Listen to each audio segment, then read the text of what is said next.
Hey, everybody, welcome back to Gardens the Untold Story. I'm your host, Ken Somerville, my co host and good friend, the invisible gardener, Andy Lopez, in the house, hiding away.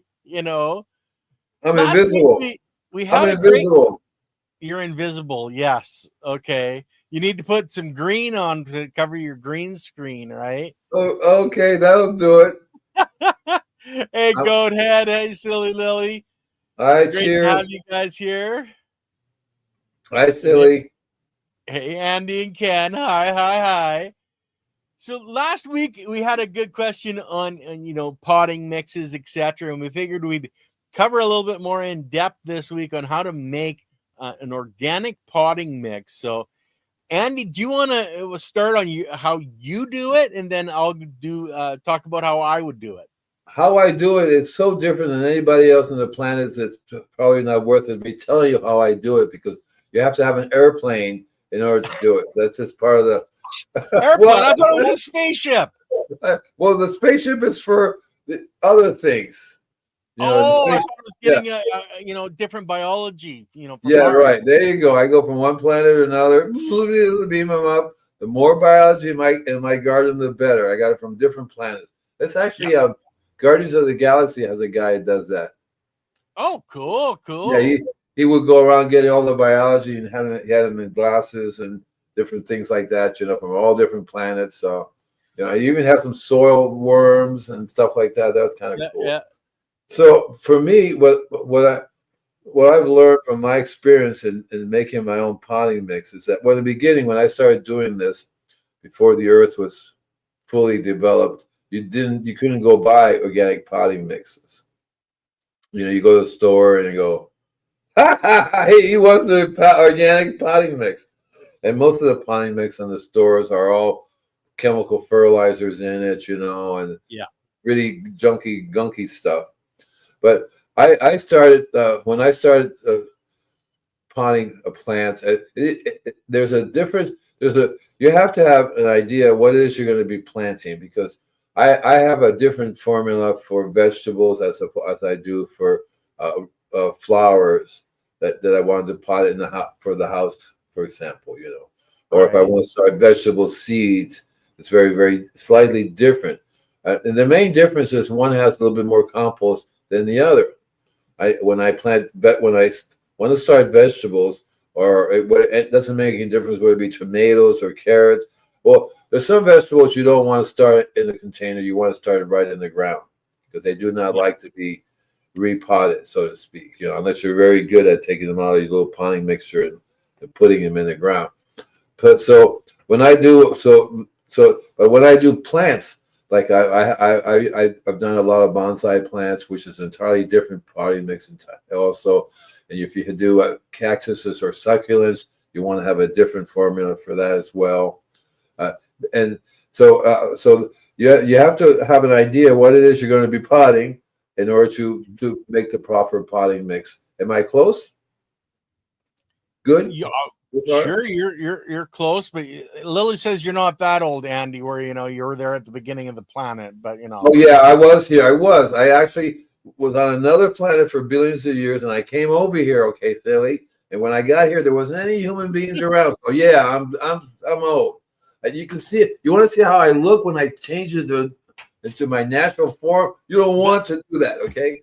yeah, you're saying you're old as dirt. Then, yeah, yeah. Road is dirt. Road is dirt. So it's important to have some idea what it is you're going to be doing. A lot of times, especially also too, if you're going to be growing, if you just say, for example, you want to do a tomato plant indoor in a container. That's a very different mixture you want to put in there than if you want to have ferns or so other type of plants. So you have to have a good understanding of what it is you're going to do in advance.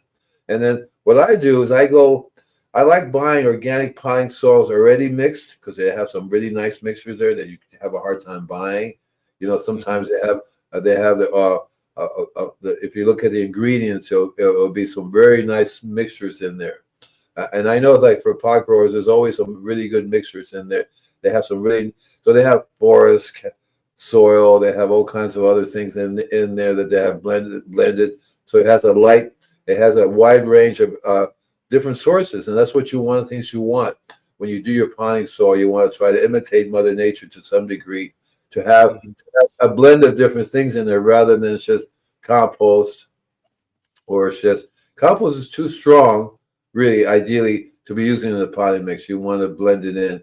So the way I do, I always have some compost that goes into my potting mix, depending on what I want to do. It depends on whether I do perlite or vermiculite. These are basically different. I think once perlite is a volcanic. What's vermiculite made of? It's lava rock that's been Lava expanded. rock. But isn't perlite the same thing? It's a similar thing. It's basically it's an expanded particle that helps to hold moisture and aerate your soil. Right, exactly. Sometimes when I didn't, in my early youth, couldn't find perlite or vermiculite, I would get pebbles, mix the pebbles in so that they would have some air in there. One of the things you don't want to have is compacted. You don't want your potting soil to be compacted. And I used to use I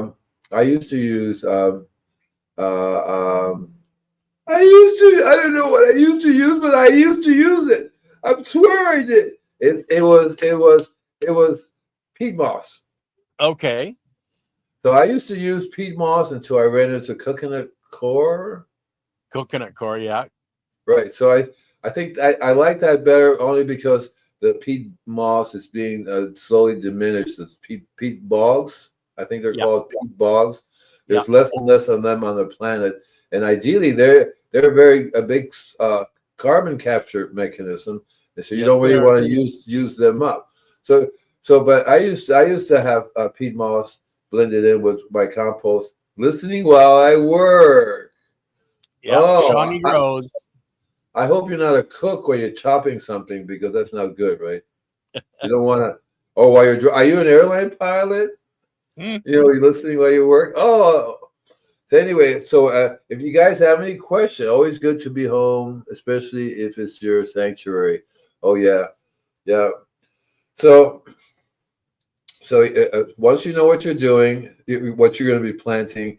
So I have a lot of friends that grow on their back porch and have them on containers, and they do the same. They make the same problem. They go out. They don't have a mix. They basically just take what soil they have there, dump it in the container, and they start to grow in there. Or they just fill it with compost. And next thing you know, the root systems doesn't drain too well. It gets water sogged. The biology, there's no biology in your. So use pine duff.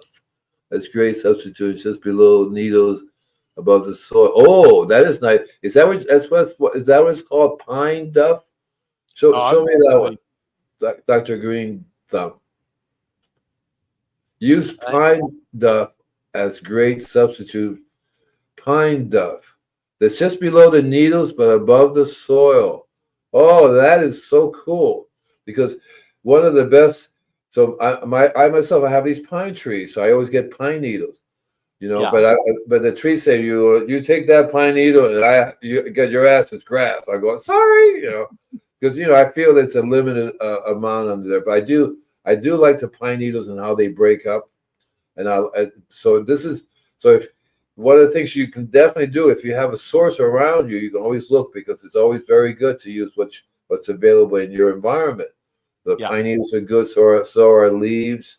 It's kind of like one of the things I do sometimes, that I end up layering like I do my worm farm. Mm-hmm. Now I do want to point something out, guys, that the pine needles that are on top, if you mix those into your soil, you're going to have a problem. But the ones that are underneath, like he's saying, laying on top of the soil, the biology has already got in and started breaking them down, and that is okay to use. And he's using it as a substitute for peat moss to give the aeration. But yeah, you don't want to use the top stuff that hasn't been broken down and digested yet. But the stuff underneath is okay in your soil structure. You'll have a big mess in your container plant, and you'll find that it just doesn't. It's not very good for aeration. It's not very good for the root systems at all. especially if Well, you do there's a it. lot of it's really acidic, the stuff on Well, top. Yeah. right, right. So you have to. So one of the things about potting soil, if you buy it already made organically, is that they usually have a neutral or slightly acid pH. So when you're making your own potting soil, you have to keep that into consideration. That's why you use the coconut coir, which is actually very good. It's slightly, I think it's an acidic. It's very acid. I think it's like 6.2, the coconut coir, the Yeah, pH. I've never actually looked at the pH numbers on Coca Cola. Slightly acid. So six. So it's like it's 6.4, 6.5. It's the right. It's the perfect acidity for it. I also been buying when I go to the store. They have a lot of really really nice. Like I use can I say the name of the company? It's the Dr. Earth. Hey, Dr. Earth, send us a lot of money. We need a big sponsor here. But they have a really cool planting mix, and it has some mycorrhiza in it. So you always can buy stuff that has mycorrhiza in it to help us up, to help your container biology, right? You know what I mean? Yeah. That's one of the things that when I make potting soil, I tend to add the same stuff that I'm using for my spraying, which is a mixture of mycorrhiza and different. And so I use my liquid, right, to increase to add biology to the container, Yeah. to the potting soil that we have. So rather than just spraying it with water, because you do want to moisture it and stir it all up, I spray it with my worm juice, right? So you can spray it with the worm juice, increases the biology really nicely, and it gives it a good starting.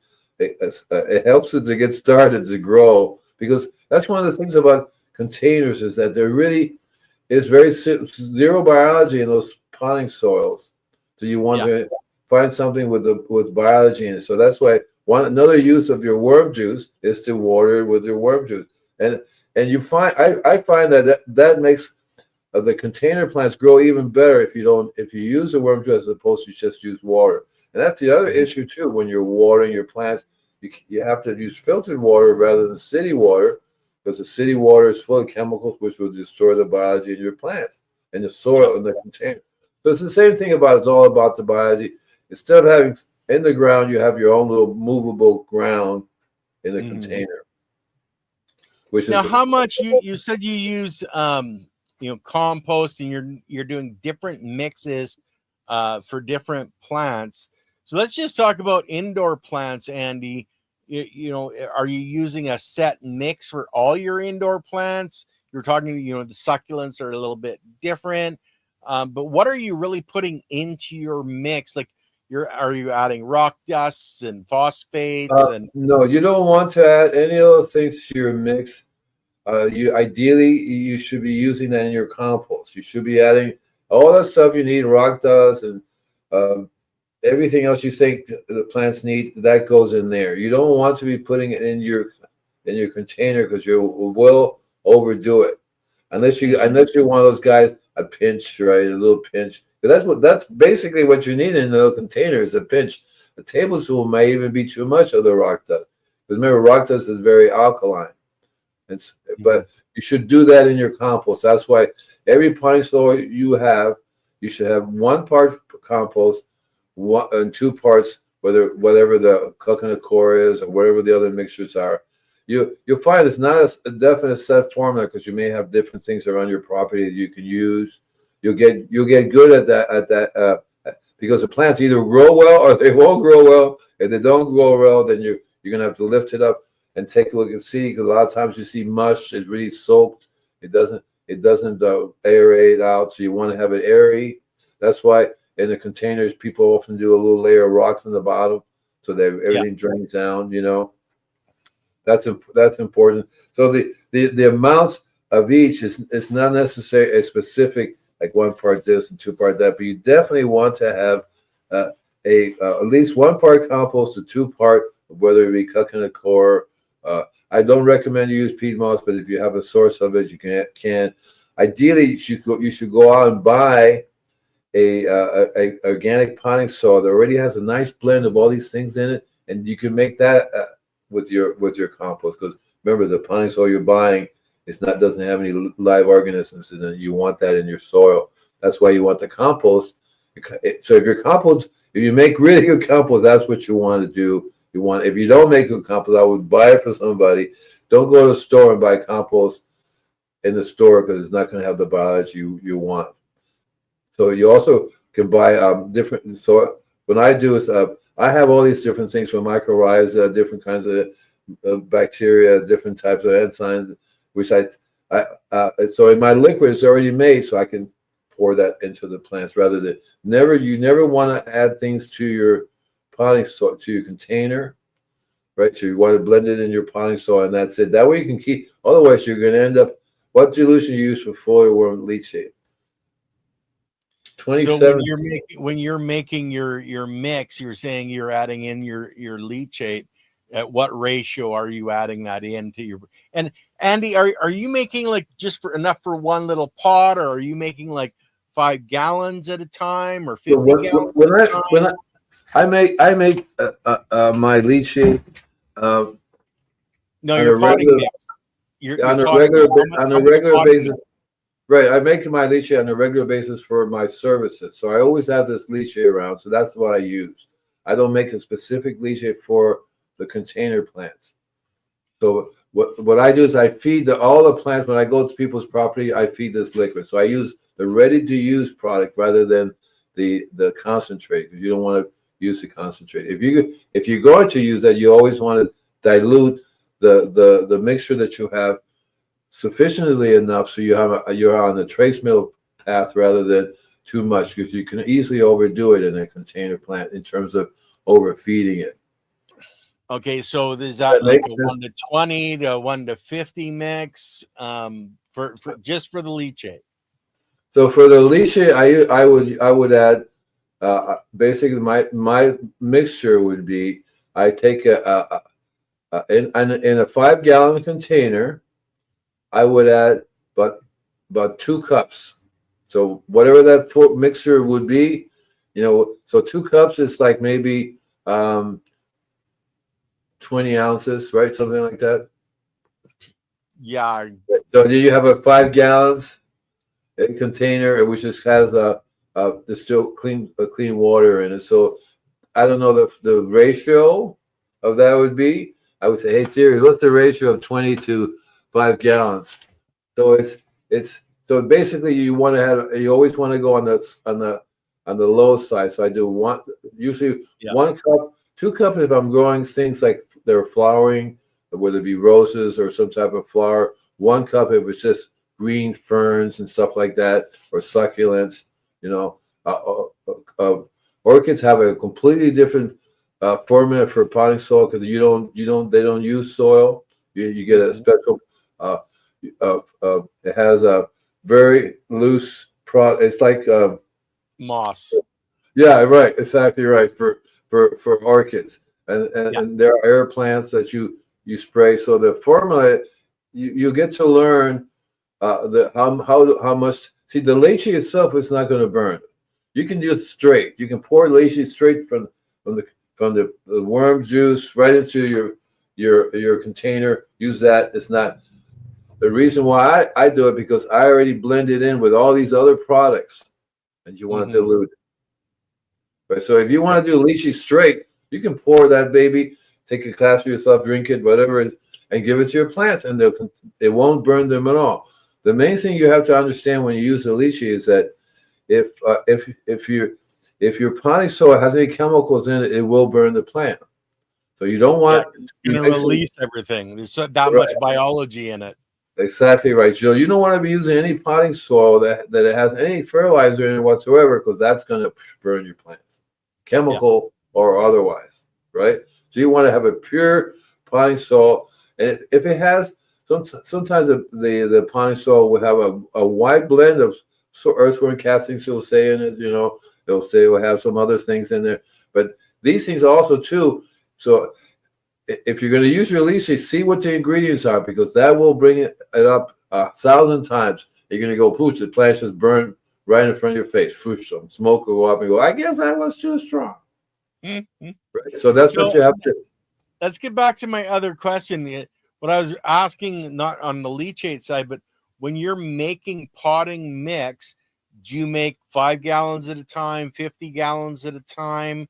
Like, are you making just a small batch, or are you making large batches, Andy? I always do small batches because Okay. if I make too much, I end up all this leftover stuff. So I want to make enough that I use specifically. So uh, when I mix my potting soil, I make it specifically for what I'm going to doing, and that's it.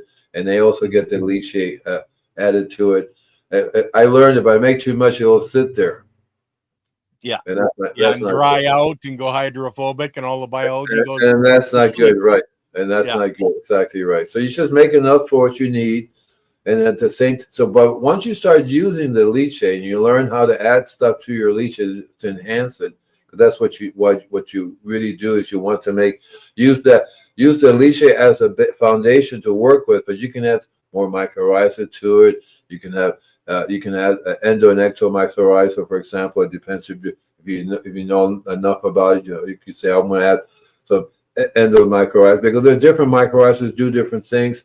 So you want to learn a little bit about that, or you can have just a blend. So what I tend to do is I don't worry about specifically. So my leche that I use for everything, it's already blended in. The product's already blended in into a powder form, and I use that. So I don't have to worry about it. But at the same time, I also have to be aware because a lot of times if I buy something from the store, they're full of chemicals in there.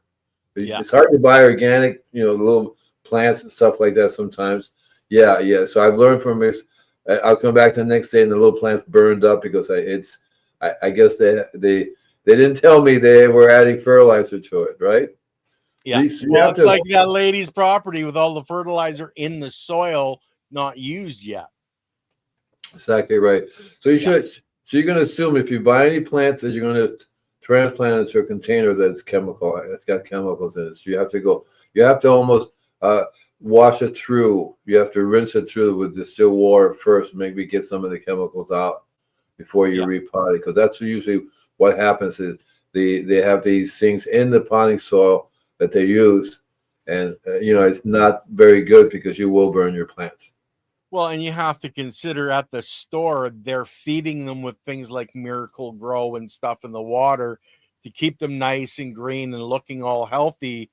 So yeah, when you get them home, rinse all the roots off, take all that stuff out of the situation. That's exactly what you got to do. Yeah, and then put them into a Don't proper soil. Yeah, don't just take it from the container. Shop. Right. Don't just take it from the container and put it into your container. You literally have to take it apart, put it in nice clean water, rinse it all out, and then put it in your potting soil mix.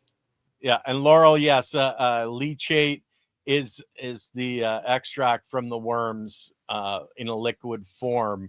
So it's a whole lot of biology that's ran through, and you're collecting all that biology in a real concentrate. So, yeah. If you want to know how you make the leachate, it depends on how your worm farm is built. Usually the worms are in the ground, so Mother Nature rinses them for you. But if you have them in a container, you have to give them a bath on a regular basis with clean water, and that's how you get the leachate to come through. Yeah. And you have to use that within 24 to 48 hours because the biology will radically change. In 48 hours, you go, oh, something died. What the heck is that? Right. So it's entirely different biology that you don't even need in a container plant because there's no way that they can use that. In the ground is a different thing because there's so much biology there. They will go through that like crazy.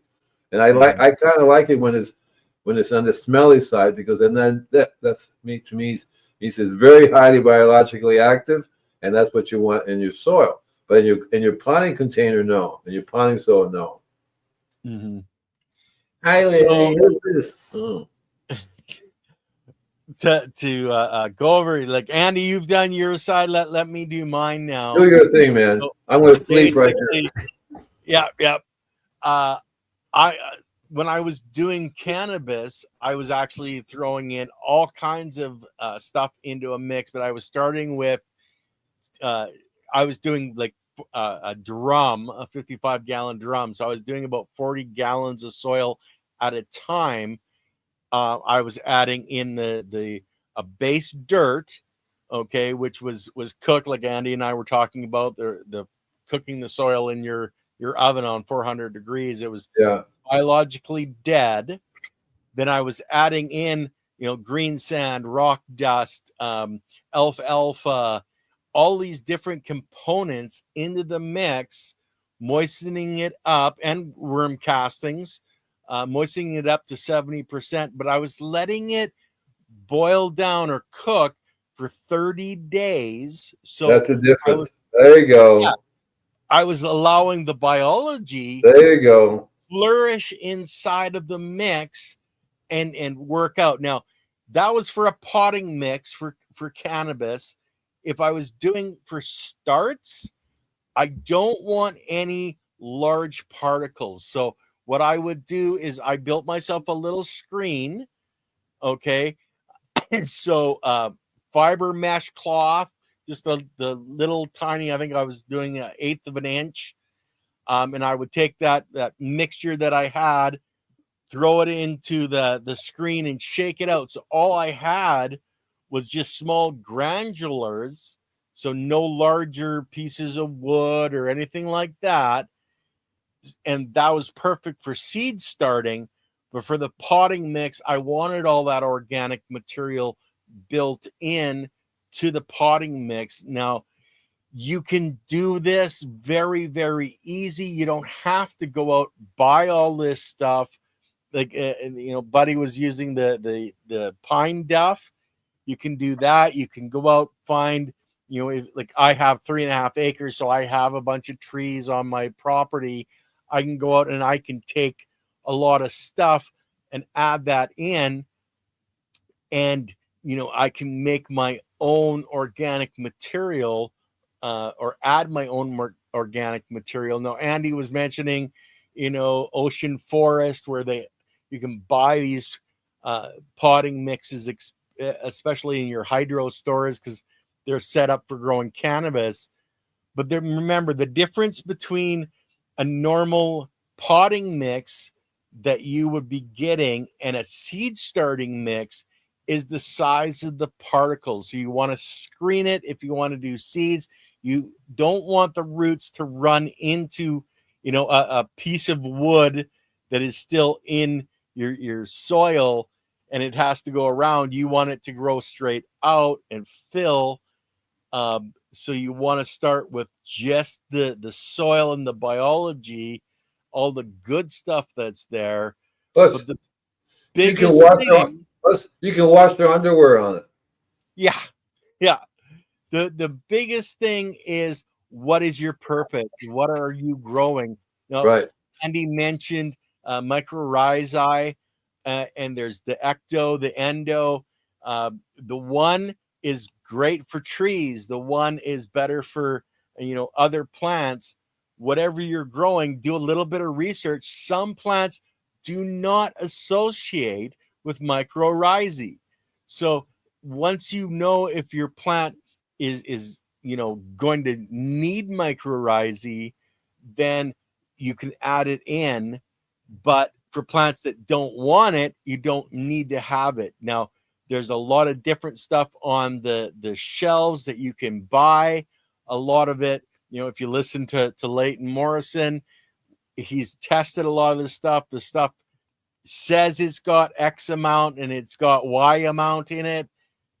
It's really hard to know the best products to buy, but you also have to consider that mycorrhizae take 90 days to populate your plant properly in a potting situation. If you're using a living soil that's just constantly going, you're not breaking up, and the mycorrhizae has populated that soil. But if you're doing a plant that's only got a 90-day cycle, such as a lot of the cannabis, a lot of your lettuces, stuff like that, which brassicas don't actually like mycorrhizae, but you could add all that stuff in that's costing you $100 for a pound of this stuff. Realize that it's actually not doing anything for you during most of the cycle of your plant. It's only really doing anything at the very, very end, and half the time it's basically useless to use it unless you're in a situation that you have a continuous pot that you're using and just recycling inside the pot. You're not dumping the soil out. You have a Leighton Morrison's horizontal soil system. And then once you've populated that soil, you don't need to worry about that anymore. So, Andy, we vary just a very little bit in what we're doing. I add in full worm castings because I wasn't bothering to create leachate. I wasn't allowing my worm farm to get that moist because I didn't want the leachate. I wanted the fresh worm castings. I was putting that into the mixture and doing it that way, where a liquid can be a lot easier, to handle, especially like if you're doing a spray like you do on a lot of applications.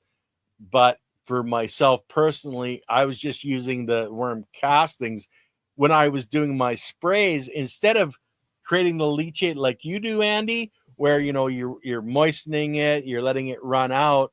I was just taking fresh worm castings, putting them in a 5-gallon bucket and basically milking them like a cow, shaking it up to draw all the biology off of the components and basically making, like Leighton likes to say, chocolate water. And then I was using that as a spray. But then I was having to take that out, and sort it out, run it through a Tremel to, get the worms and the larger particles out to just have the worm castings themselves. Where in a lot of ways, using the leachate, it can be a lot easier if you have that capability. It's the different ideas, guys, and there's lots of people out there that are creating their own potting mixes. I know a lot of the cannabis people use the Coots mix. There's all kinds of different mixtures out there. So you guys can do a lot of research on this stuff. And there's lots of people, they're making, a couple of gallons at a time. And there's guys like me that are making, 50 or 60 or 100. And there's guys making literally, 1,000 gallons. But if you're going to go that extent, basically what you should be doing is going to a soil mixture company, specifically asking for the different components. And if you're doing that, you're going to want to be doing testing on all of those components that are going into that mix, whether they're putting in a basalt rock dust. Is there arsenic in it? Is it got this component? Is it got full of heavy metals? All the stuff needs to be tested. But for a home garden that's not commercial, what Andy does, what I do, what a lot of small growers do is where you're going to want to focus. But, if you're doing the house plants, Leighton Morrison does recommend, as long as it's, I think, minimum of 3 gallons, to use that horizontal soil mixture and set it up that way, because it's got the different areas built into it, from the rock and sand at the bottom to the mix of salts or sand, silt, clay, and organic material in the middle, and organic material on top.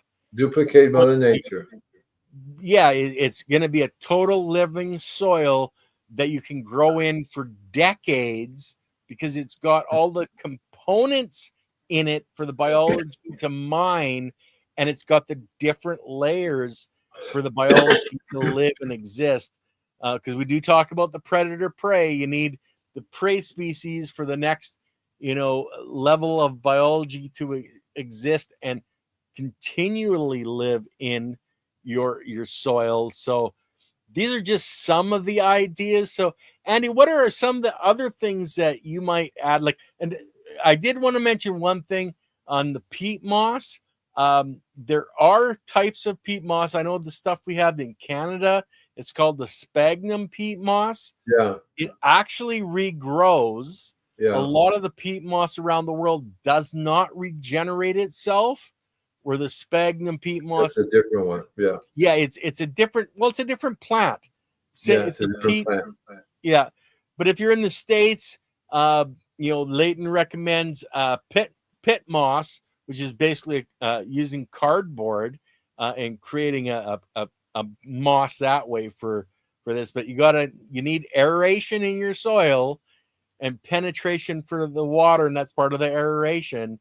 But the biology, and that's why Andy's works so well with his leachate, because it's that biological mix, and he's adding all these other things in to give the components necessary for the cells to be healthy cells. And don't forget, guys, you're not growing the plants. The biology creates the cells of the plant.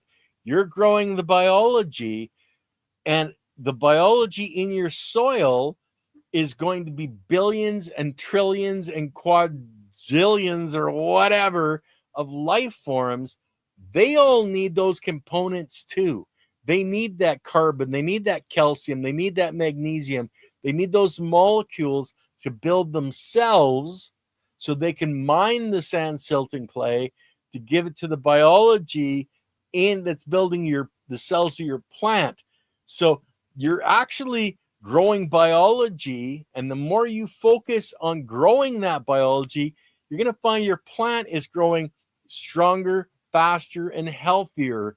So that's where Andy's leachate comes in, and that's why I say it's all about the biology, because without that, you don't have healthy cells. If you're missing calcium in your soil and it's supposed to have, say, 10 molecules of calcium and it's only got 2, it's like using a 2x2 instead of a 2x10 to build a log house. You got these little toothpicks that's going to fall apart.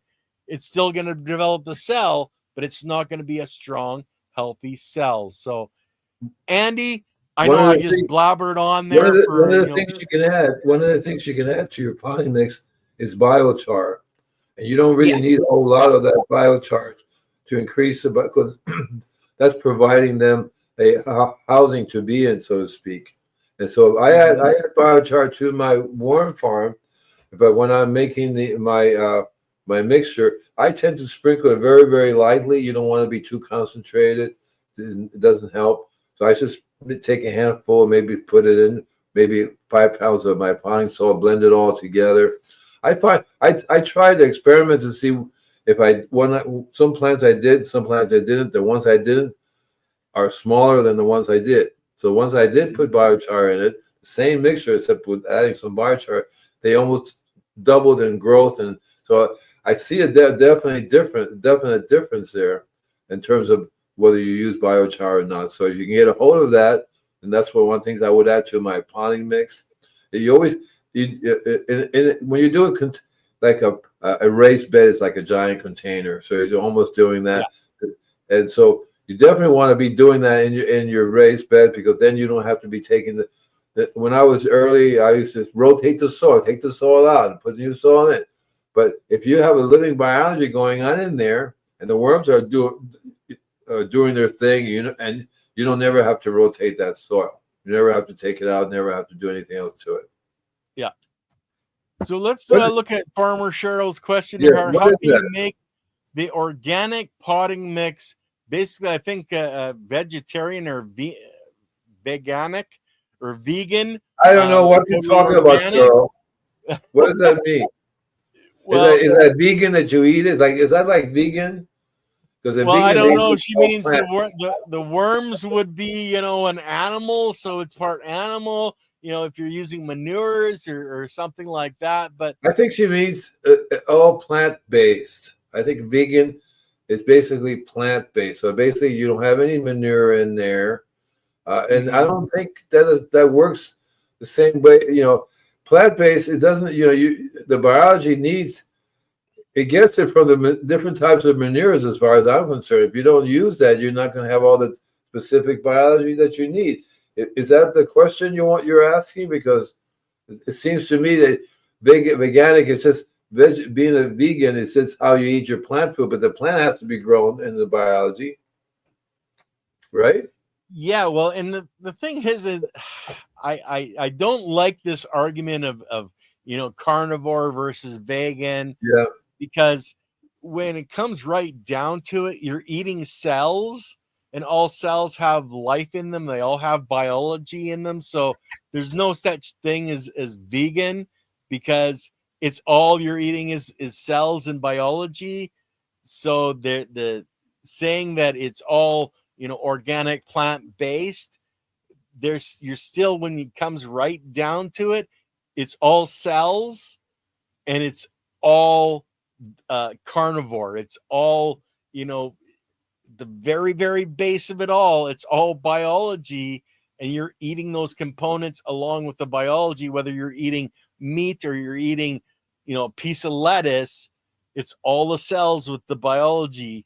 So it's really like, that's why I don't like to get into the argument of vegan versus carnivore, because it's really the exact same thing. You're all eating cells, and it's so much misdirection and misrepresentation. And if we look at our education, our news media, it's all programming. That's why they TV programming. They're telling you what you should think and how you should think. When you get down to the very basics of life, and how everything is created and how everything lives, it's all through cells. And when you eat a cell, you're eating the biology inside of that cell. So you can never be vegan, because in your plant is life, and you're eating that life, whether that's I think it comes down to acknowledging whether that plant has individual rights, has a consciousness as a living being or not. Because when I started, I went to the Hippocrates Health Institute, and the lady had, okay, today we're going to eat sprouts, right? And we're going to eat sunflowers. And I'm going, well, they're alive. So are we saying that we're vegan, but these guys don't count? So mainly what they're saying is vegans, you don't eat animal products, maybe animals, but so plants are plants that are not considered living. So it doesn't make sense to me, because if an animal is alive, a plant is alive.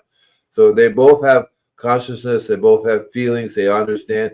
So it's a process of they're brainwashing you to thinking that you can totally eat vegetables and think of yourself as a vegan, when in reality you're eating just a different form of life. You have to pay attention. You have to respect what you're killing, because you're going to kill. I could not cut the sunflower sprouts. I will go out and plant them, because I couldn't do it.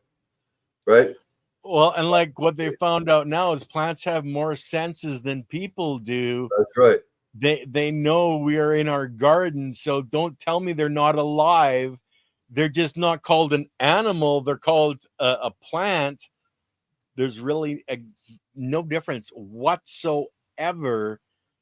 But I don't want to get into that argument, because I know a lot of people are it's a created mindset, and they get it's people cleaner get their backs up.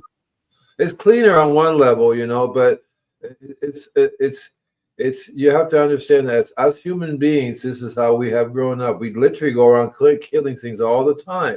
Yeah. So it's not a process of. So I have no problem if I lived on a farm, killing a cow and eating it if it's done correctly.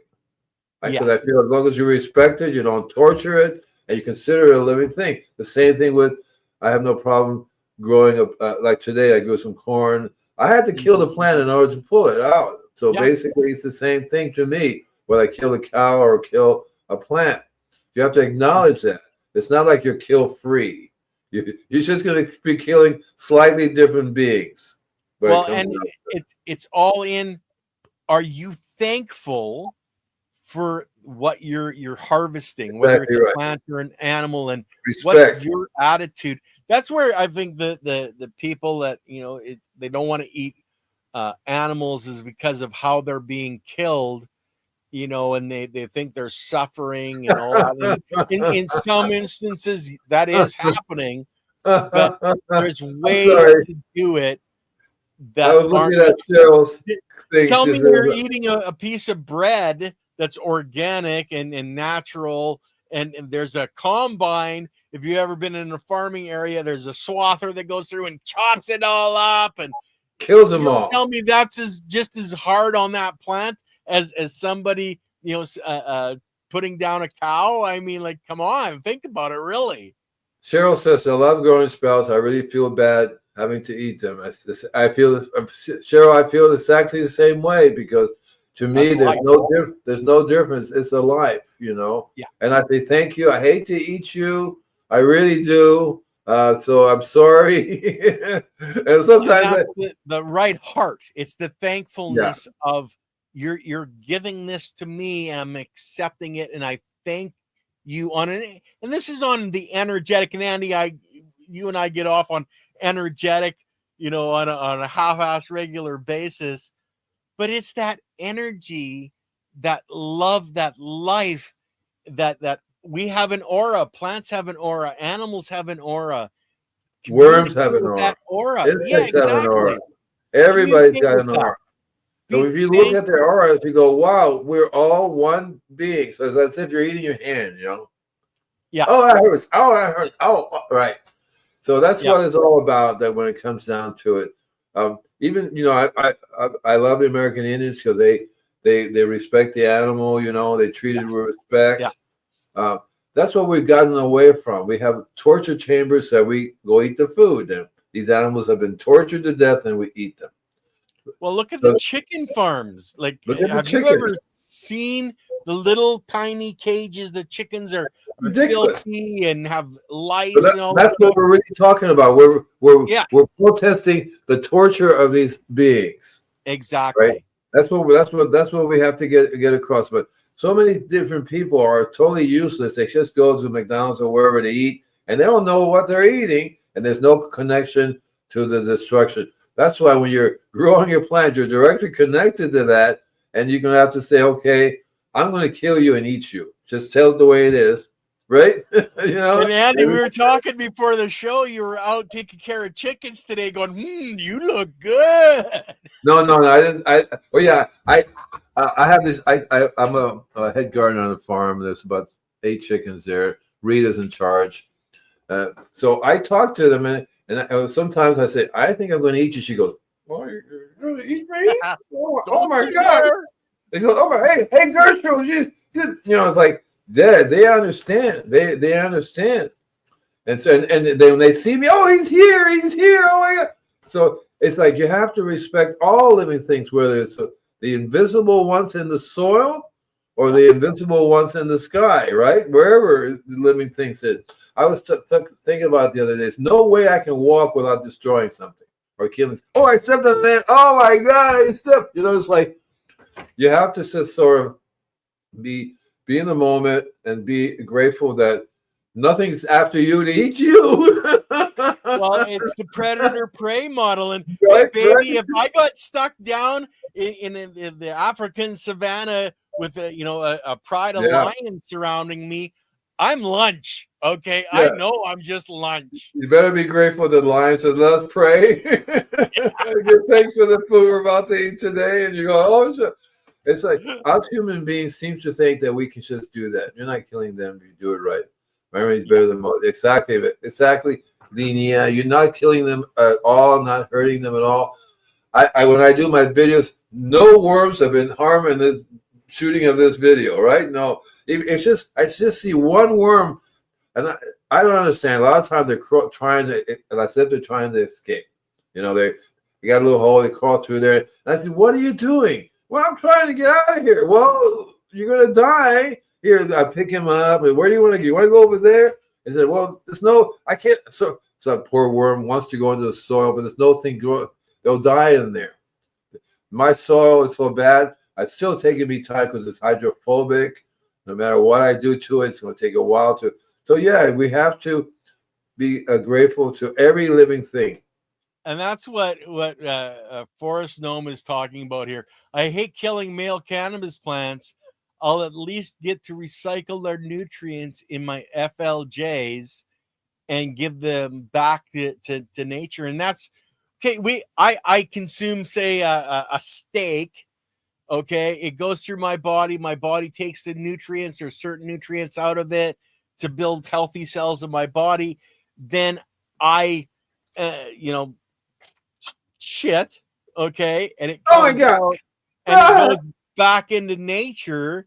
You know, through because I'm on a farm. I'm on a septic system, so it goes out into the field. The biology breaks it down. All those components that my body didn't use go back to nature.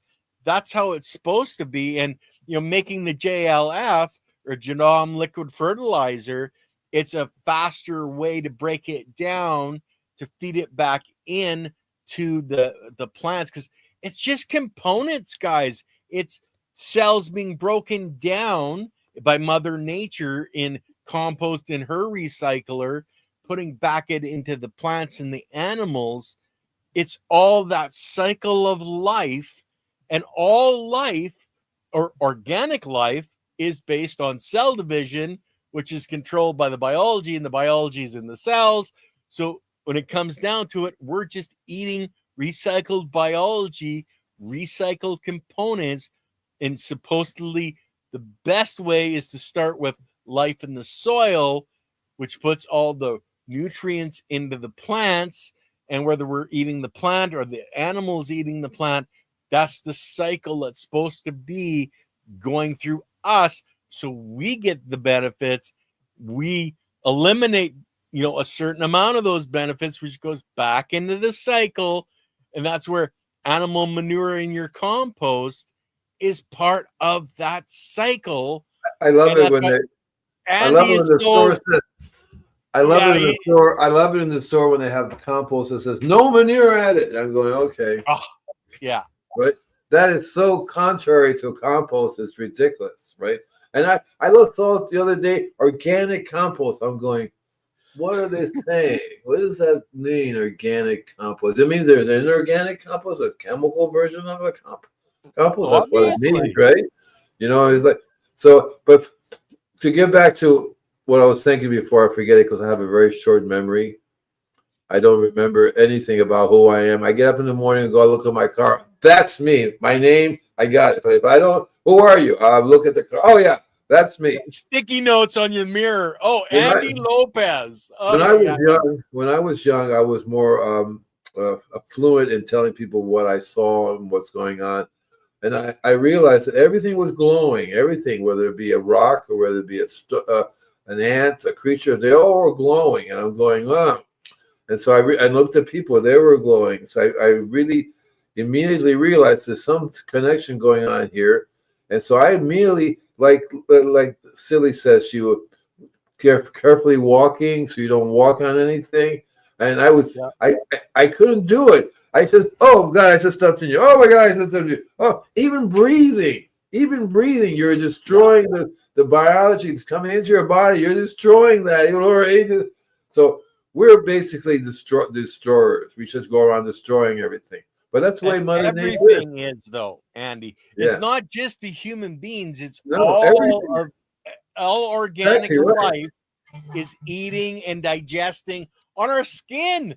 Okay, we put stuff on our skin, it penetrates what's happening. It's being consumed by the biology in your body, whether it's good stuff being consumed or bad stuff. Yeah, and so that's why I like the fractal. A fractal says there's peace and everything else chaos. And by chaos, you can't really see it's organized. That's the destruction. That's the recycle. Mother Nature Yeah. has an amazing way of recycling it. And she does that by everybody eats everybody. Everything eats everybody else. Everything gets eaten up and gets recycled back again. That's the process of recycling in Mother Nature, which I think is really cool. So when you're growing, whether in containers or whether in the garden, you have to look at it as all one living thing. It's all living. It's all alive. There's no way you can get around eating things. Sooner or later, somebody's going to eat you up. Yeah. And that's the process of life. That's what the biology. That's why I like your terminology. It's all about the biology, because we're all about biology. Everything's about biology. Yeah. That's what it comes down. Biology doesn't have to be in the soil. Biology is in the air. Biology is in the water. Biology is everywhere. And that's what makes the Earth so unique. Yep. That's what So I makes the like Earth what so unique. Silly said here. you can't overthink things. You'd never sleep peaceful again. We don't have to really worry about it. We have to become accepting of it, that everything is being recycled. Somebody's always eating and breaking down somebody else for the nutrients that are inside of them, whether that's in the microscopic biology, whether that's a worm that's eating through your soil and eating the biology, whether that's a bird that's eating the worm and eating the biology in the worm. Don't eat the worm. It doesn't do you any good to eat a worm. I tried it. It's a little mushy. If it's in tequila, it might be okay, right? I remember in the service I see a worm in this bottle, and they go, "Yeah, we put one in there," and they actually eat that. And I love what you do, Linnea. Is it Linnea? Yeah. Linnea. I'm not sure how to pronounce. And so saving a worm is just as important as saving a human being's life. Exactly. To me, it is. It's life. To me, it is. It's all you have to respect life in whatever form it comes in. So it makes it very difficult to really think about it, because you're going through life. In a day, you must destroy thousands, if not millions, of biological creatures that you're constantly destroying one way or the other. So it's an ant or a spider. It's like if I step on say a spider, I basically say, "Oh man, sorry man, go back to source, start all over again." In biology, energetic side. In biology, I could never dissect creatures. They would give me something to dissect it, but it's alive. It's alive, like that, Frankenstein monster. That's my slogan. It's alive. I was always thought of thinking I might change my show to call it "It's Alive." It's alive, because that's what it's really all about. And that's what it's all about. We seem to want to live in a sterile environment. That's the direction we seem to be wanting to go to. We create things that Mother Nature said, "What did you just make there? What is that? Oh, an atomic bomb." Bush. Yeah. Well, it's amazing that they've basically programmed us to think in certain ways that are really totally lost in from what the reality is. When we start looking at the true reality of every organic substance, whether it's a plant, animal, human, it doesn't matter if it's organic. It's all cell division. It's all based on the components put into the cells by the biology, mined by the biology. And we've been taught that, oh no, if it's this way, it's bad. If it's this way, it's okay. But in reality, it's all the cycle of life, from the smallest microbiology, single-celled organism, to the greatest sequoias, the largest blue whales, the elephants. We're all cells, all built by a biology, and we all recycle back in. Mother Nature has designed it where those components that build us are recycled back into the soils, whether that's our blood, our flesh, it doesn't matter. It's all a recycling and a recreation of those components into the new cells that make up the plants and the animals, everything that's organic on our planet. The bottom line is, don't worry, be happy. Yes. If you do that, you'll find that you can go through life eating what you feel like you want to eat based upon your conscious level. Even monks kill stuff all the time, and they have to let go of that, right? Oh my God, I just killed a worm. Oh my God, I might as well cut off my left hand. No, you just have to relax. And you don't want to do it. I don't think we should do a compost heavy potting mix, because it will stink up, and it's not useful to have all that compost in a container plant, as far as I'm concerned. You want to do a certain small amount, but you want to have enough of something else for the compost to eat. Mm-hmm. Well, and it's all like that. It's breaking down over time because it's being eaten by the biology, and the components are reused for growing the plant. Right. But a lot of that is keep adding organic material on top. Have your mixture with a small amount of organic material in the main body of the mixture, but you need to keep adding organic material All for the the time. biology to live in, to consume, to give back to the plant. If you don't have any organic material in your mix, It'll die off. your plant's going to die. And then, unless of course you're adding 100% non-organic material to keep your plant alive, and that's, there's all kinds of those on the store shelves. But Andy, this has been a fantastic conversation today. We've really We always have fun. blast. We always have fun. We So try. thank you guys. Listen, go up to my website, sign up for the newsletter. I have I signed a contract with 150 radio stations and 4 TV shows. So you guys want to be in on that. And of course, I'm still giving away my Don't Panic, It's Organic. I think it's 4 or 5 ebooks. All you have to say, give me the ebooks, and I email them to you because it's real simple to do. But it's really going to be exciting. We're working on a whole new Talks with Invisible Gardener. It's going to be broadcast around the world in different languages and all that stuff. Yeah. So take care, guys. I'll see you next week. Okay. Remember, if you want us to talk about something, email it to us and we'll figure out how to talk about it. Yeah. Just ask questions, guys. Anyway, tomorrow we have Soil is Sexy. So it's sexy. Not Soil is Sexy. Chiropractic is sexy. Oh, okay, great. It's been a day. I was wondering about that. So yeah, check out. We're talking soil and the health of the soil and the plants. Where the chiropractic is sexy. We're talking about the human body and how to use and have it move and be healthy.